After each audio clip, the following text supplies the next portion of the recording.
लक्षे छुईला सुना दर चिंतारे ग्राहक सुना प्रेमी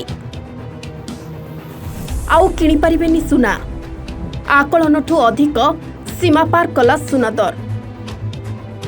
किछि दिन पूर्वरु सुना दर कमिबा नै खबर प्रसारण बेले एबे सुना दर रे बड़ा परिवर्तन देखिबाकू मिलिछि। 10 ग्राम प्रति सुना दर 69,800 रे पहुंचिछि।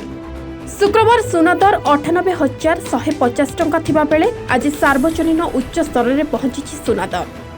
गत 11 मास धरि सुनार मूल्य वृद्धि पाइबारे लागिछि।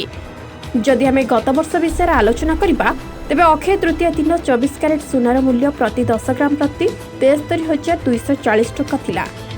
एबे सुना प्रति 10 ग्राम 96,000 टंका अतिक्रम करिछि। एही वृद्धि केवल भारत रे नुहे बरं विश्व स्तर रे देखा जाइछि।